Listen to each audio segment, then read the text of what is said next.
बंधुगण आपण मानंकु मध्यरु अनेक साधु एवं गुरुजन मानंकु यह कहूथिबार शुणिथिबे जे भगवान सबु देखुचंती आउ सबुकिछि ठीक मध्य करिदेबे, तेणु तुमे कर्म करि चालो, अवशिष्टांश भगवानंक निकटरे छाड़ी दियो। किंतु एही सांसारिक दुनिया रे अनेक थर जीवन आमकु एपरि स्थिति रे पहुंचाई थाए जहाँकि आमे किछि मध्य करि पारु नाहु। केवल एतिकी नुहे, आमे एते विब्रत होई जाऊ जहाद्वारा ईश्वरंक प्रति आमर विश्वास मध्य ह्रास होबाकु लागि थाए। ताहेले कौन प्रकृत रे किछि जिनिस ईश्वरंक निकटरे छाड़ीदेवा उचित कि? जदि हाँ ताहेले काहीकि? आज एही वीडियो माध्यम रे एही प्रश्नर उत्तर सहित आमे उपस्थित होइअछु। नमस्कार, पुणी थरे सहृदय सहित स्वागत करुछि आमर यूट्यूब चैनल ग्रंथम दुनिया रे। बंधुगण, बेले बेले आम जीवन रे किछि एपरि घटना घटिताए जहाकु आमे केबे मध्य कल्पना करि पारिबा नाही। उदाहरण स्वरूप जेतेबेले आमर केही विशेष व्यक्ति छाड़ी चली जाई थाए जहाकु आमे बहुत भल पाई थाउ, किंबा जेतेबेले आमर अति प्रिय व्यक्ति आमको अपमानित करिथांती जहांको ठारू आमे केबे भी एपरि आशा करि नथिलु, एही परिस्थिति आम पई अत्यंत दुखदायक होइथाए। केवल एतिकी नुहे, जीवनर एही यात्रा रे आमको अनेक स्थान रे क्षति मध्य सहिबाकु पड़िथाए। अथवा कौनसी दुर्घटना घटिगले एमिति मने होइथाए कि एबे जीवनटी संपूर्ण अदरकारी होई जाई अछि, किंबा जीवनटी निराश होई जाई अछि।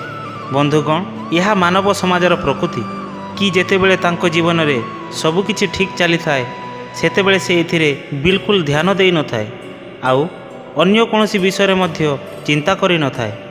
किंतु जेतेबेले तांको जीवन रे किछि एपरि अघटन घटिताए जहा विषय रे से केभे मध्य भाबि नथिले, से अत्यंत विब्रत होई लोकंक सहित आलोचना करिबा आरंभ करि दियंती। एठारे आमे जंत्रणा विषय रे कहुअछु, कारण मनुष्य दुख विषय रे बहुत आलोचना करिथाए। केवल एतिकी नुहे, बेले बेले मनुष्य एते विरक्ति होई जाइथांती जे से निजर भाग्य को दोष देवा आरंभ करिथांती, किंतु यह करिबा उचित नुहे। प्रायतः लोक माने यह कहती जे मोर समय खराब चालुअछि, कौन करिबी किछि बुझी पारु नाही। बंधुगण, मनुष्यर एही अंश को अधिक घनिष्ठ भाव में बुझिबा पई तुलसीदासर धर्मपृष्ठा उपरे नजर पकेइबा। लाभ क्षति, जीवन मृत्यु, सफलता विफलता, पद्धति हाथ जेउथिपाई कुहा जाई अछि, अर्थात जन्मरु नहीं मृत्यु पर्यंत मनुष्य जो सफलता और विफलता हासिल करिथाए सेतिरे ताहार कौनसी उपयोग न थाए।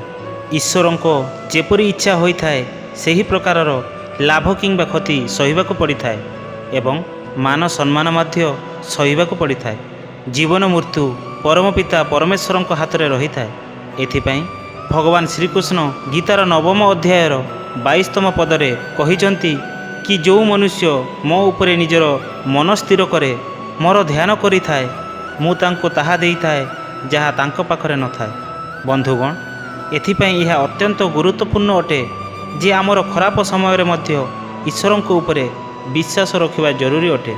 यह व्यतीत गीतार 2 अध्याय 14तम पदरे कुहा जाई अछि कि सुख एवं दुखर मार्ग इंद्रियरू बाहरी थाए, यह ऋतु परि होइथाए, अर्थात उभय सुख एवं दुख चिरस्थायी नहंती।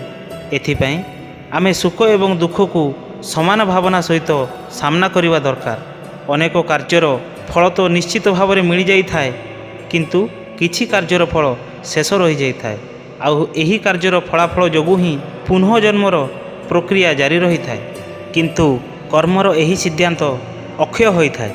यह भल हेउ किंबा खराब, यार फल निश्चित मिली थाए। संभवपर यह जे हुए तो यार फल आपण को ए जन्मर परिवर्ते परवर्ती जीवन में मिल पारे। उदाहरण स्वरूप, जदि तुमर पेटरे जंत्रणा हेउअछि एवं तुमे औषध खाइअछ, ताहेले किछि समय मध्यरे आराम मध्य पाइजिबे। किंतु जदि तुमे काहाकू आक्रमण करिछ किंबा अपमानित करिछ, तो यह जरूरी नुहे कि आपणको यार दंड तुरंत मिलिजिबो। हुए तो किछि मास एवं किछि वर्ष मध्य लागि पारे।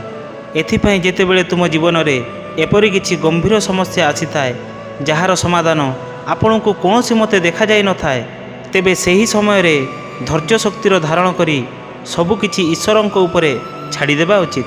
कारण यह केबे एवं किपरि हेबो केही मध्य जानती नहीं। किंतु हाँ, ଏକ ବିଶେଷ କଥା ମନେ ରଖନ୍ତୁ ଯେ ଆପଣ ନିଜ ମନ, ବଚନ ଏବଂ କାର୍ଯ୍ୟ ସହିତ କାହାର କ୍ଷତି କରନ୍ତୁ ନାହିଁ। ଧରାଯାଉ ବିନା କାରଣରେ କେହି ତୁମକୁ ଅପମାନିତ କଲେ, ଆଉ ତୁମ ସହିତ ଦୁର୍ବ୍ୟବହାର କଲେ କିମ୍ବା କେହି ତୁମ ସହିତ ବିଶ୍ୱାସଘାତକତା କଲେ, ତେବେ ମଧ୍ୟ ତୁମେ ତାଙ୍କ ସହିତ ବିଶ୍ୱାସଘାତକତା ନକରି ଈଶ୍ୱରଙ୍କ ଉପରେ ଛାଡ଼ିଦେବା ଉଚିତ। କାରଣ ଯେତେବେଳେ ଭଗବାନ ଅନ୍ୟାୟ କରନ୍ତି ସେତେବେଳେ ସମଗ୍ର ବିଶ୍ୱ ଦେଖନ୍ତି। କର୍ମ କର, ଫଳର ଚିନ୍ତା କର ନାହିଁ। ଭଗବାନ ଶ୍ରୀକୃଷ୍ଣ କହିଛନ୍ତି ଯେ ଅନେକ ଥର ଇଚ୍ଛା ଅନୁସାରେ ଫଳର ପ୍ରାପ୍ତ ହୋଇନଥିଲେ ଆପଣଙ୍କୁ ଅନେକ ଦୁଃଖ ହୋଇଥାଏ, ଆଉ କର୍ମ କରିବାକୁ ମଧ୍ୟ ଇଚ୍ଛା ହୋଇନଥାଏ। ଆମେ ଭାବିଥାଉ ମୁଁ ସବୁକିଛି ଠିକ୍ କରିଅଛି ଆଉ ଏହା ସମସ୍ତଙ୍କ ଭଲ ପାଇଁ କରିଅଛି, ତାହେଲେ ମୋ ସହିତ କାହିଁକି ଖରାପ ଘଟୁଅଛି? ବନ୍ଧୁଗଣ, କାରଣ ଏହା ଜରୁରୀ ନୁହେଁ କି ଯେଉଁ ଇଚ୍ଛାର ଫଳସ୍ୱରୂପ ଆମେ କାର୍ଯ୍ୟ କରୁଥିଲେ ଆମର ଦୃଷ୍ଟିକୋଣରେ ଏହି ଇଚ୍ଛା ଅନୁଯାୟୀ ହିଁ କାର୍ଯ୍ୟଟି କରାଯାଉଥିଲା, କିନ୍ତୁ ବାସ୍ତବରେ ଏହା ହୋଇନଥାଇପାରେ। କିମ୍ବା ଏହା ହୋଇପାରେ କି ଆମକୁ ପୂର୍ବଜନ୍ମର ଫଳ ମିଳୁଅଛି ଯାହାର ଆମକୁ ମନେ ମଧ୍ୟ ନାହିଁ। ସେଥିପାଇଁ ଭଗବାନ ଶ୍ରୀକୃଷ୍ଣଙ୍କ ଦ୍ୱାରା କୁହାଯାଇଅଛି କି ଫଳର ଇଚ୍ଛା କର ନାହିଁ। ଯାହା ବି ଫଳ ପାଇବ ତାହାକୁ ଭଗବାନଙ୍କ ଇଚ୍ଛା ମନେକରି ସନ୍ତୁଷ୍ଟ ରହିବ।